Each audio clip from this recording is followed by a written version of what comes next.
Good morning to all of you and welcome to study with Gyan Prakash. दोस्तों, आज है 17 दिसंबर और दिन है गुरुवार का।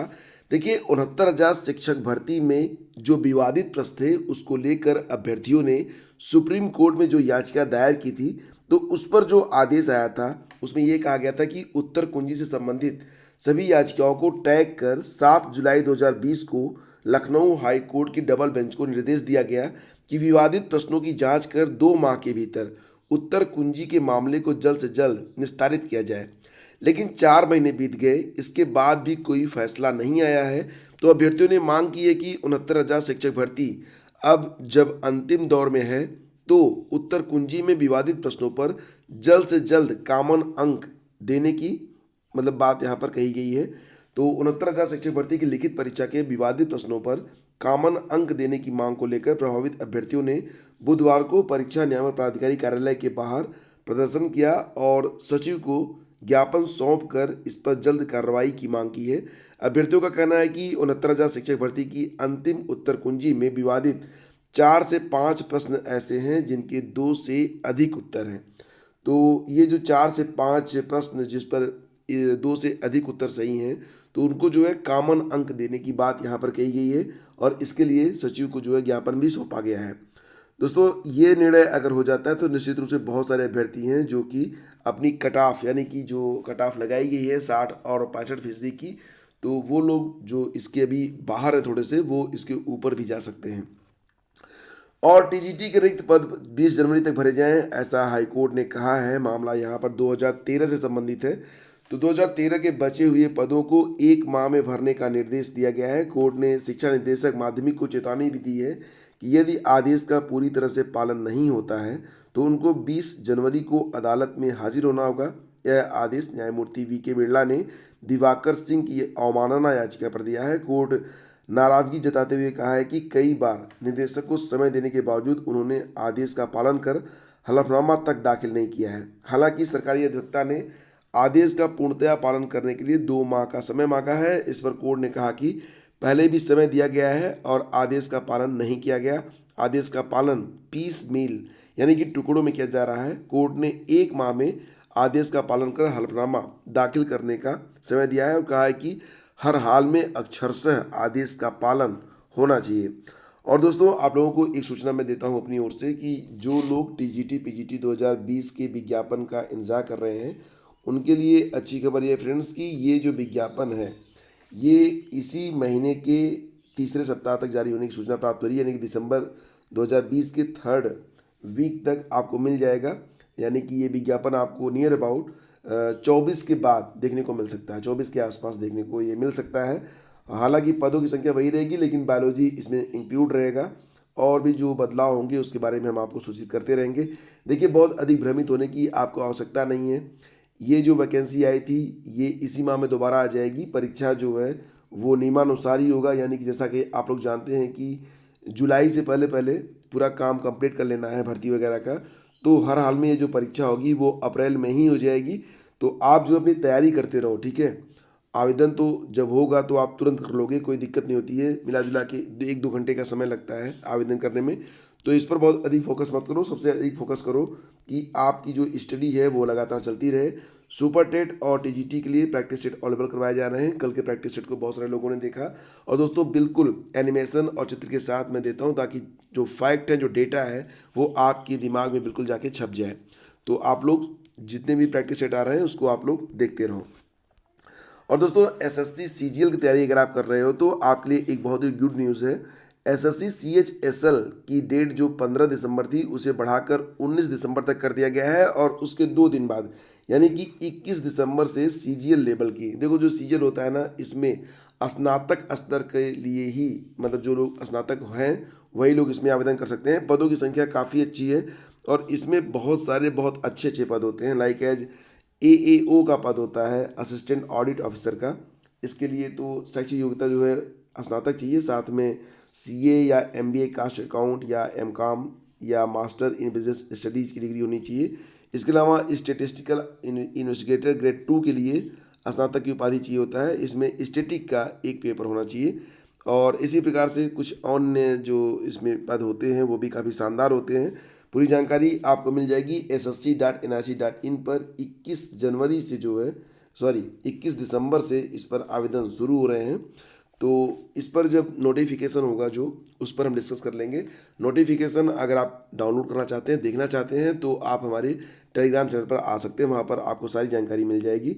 आयोग की ओर से सीजीएल परीक्षा के जरिए केंद्र सरकार के विभिन्न मंत्रालयों, विभाग और संगठनों में ग्रुप बी और सी के पदों पर भर्ती होती है।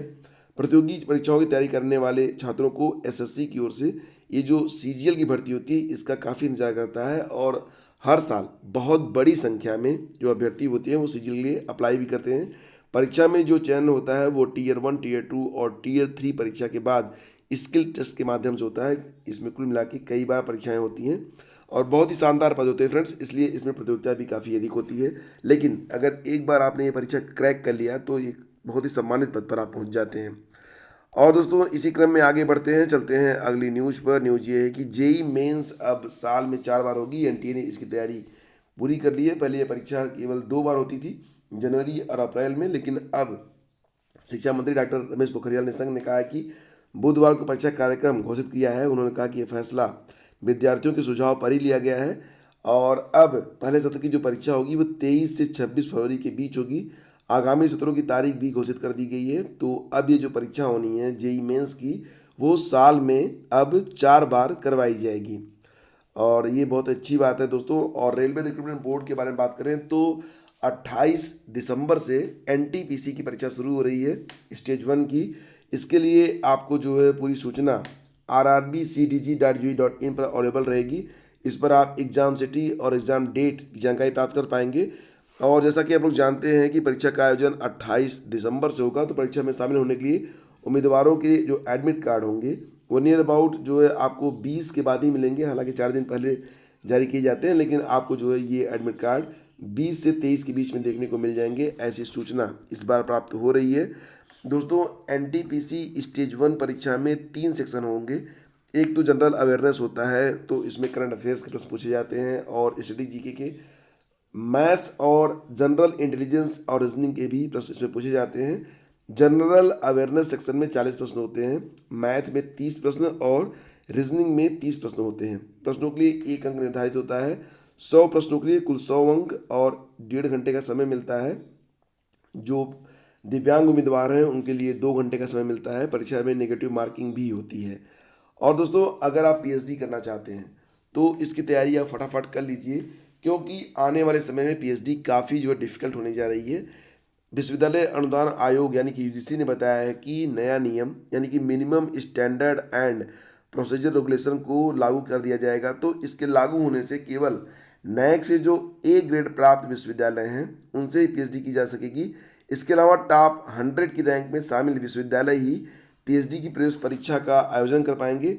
यूजीसी के अनुसार उपरोक्त विश्वविद्यालयों को छोड़कर अन्य में दाखिला लेने के लिए छात्र छात्राओं को नेट या स्लेट की परीक्षा पास करना अनिवार्य होगा। यानी कि या तो नेट स्लेट पास करो, और जो पीएचडी की प्रवेश परीक्षा होती है वो केवल जो यूनिवर्सिटीज़ होंगी ग्रुप ए ग्रुप बी में, बस उसी के अंतर्गत उनकी प्रवेश परीक्षा होगी।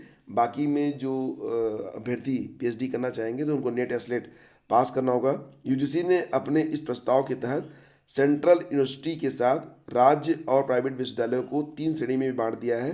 पहली और दूसरी श्रेणी वाले विश्वविद्यालयों को प्रवेश परीक्षा आयोजित करने की अनुमति होगी। थर्ड श्रेणी में अगर कोई आता है मतलब विश्वविद्यालय, तो उसके लिए जो है अगर वहाँ पर पीएचडी होगी तो नेट या फिर स्लेट परीक्षा को पास करना होगा। ठीक है। और दोस्तों अब बता दें आपको चलते चलते एक बहुत ही अच्छा प्रश्न जो कि बार बार पूछा जाता है, इसका उत्तर क्या है। देखो, मानव विकास सूचकांक ये जारी किया जाता है यूएनडीपी के द्वारा, यूनाइटेड नेशन डेवलपमेंट प्रोग्राम के द्वारा।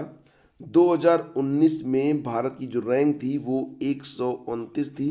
2020 में यानी कि इस साल ये जो रैंक है वो बढ़कर 130 हो गई है। यानी कि भारत जो है वो एक पायदान नीचे गिरा है। अब यहाँ पर जो हमारे पड़ोसी देश है उनकी स्थिति भी हम देख लेते हैं। सबसे पहले तो पाकिस्तान पहुँच गया है 154 पर, अफगानिस्तान 169 पर, म्यांमार 147, नेपाल जो है 142। श्रीलंका की स्थिति भारत की तुलना में काफ़ी अच्छी है। श्रीलंका में 72 है, चीन 85वें स्थान पर है, भूटान 139 है, 139 139 क्योंकि 30 पर। तो दोस्तों ये भूटान की स्थिति यहाँ पर स्पष्ट नहीं हो रही है, मुझे लग रहा है कि ये 129 है। भूटान की स्थिति 129 है और बांग्लादेश की स्थिति 133 है। तो ये हमारे पड़ोसी देशों की स्थिति है, ठीक है। और ये काफ़ी इंपॉर्टेंट होता है, कई बार पूछा जाता है। तो बस इतना याद रखना कि इस बार यूएनडीपी के द्वारा जो एसडीआई ह्यूमन डेवलपमेंट इंडेक्स जारी किया गया है 2020, उसमें भारत की जो स्थिति है वो 130 है और 2019 भारत की स्थिति की क्या थी, 129 थी। तो ये है थोड़ा सा अपडेट। और thank you so much for watching the video. और दोस्तों अगर वीडियो आपको पसंद आता है तो इसे लाइक और शेयर भी आप लोग कर दिया करें। आप सभी का प्यार और सहयोग जो मिल रहा है इसके लिए आप सभी के लिए मेरे मन में ढेर सारा सम्मान और आभार। Thank you so much.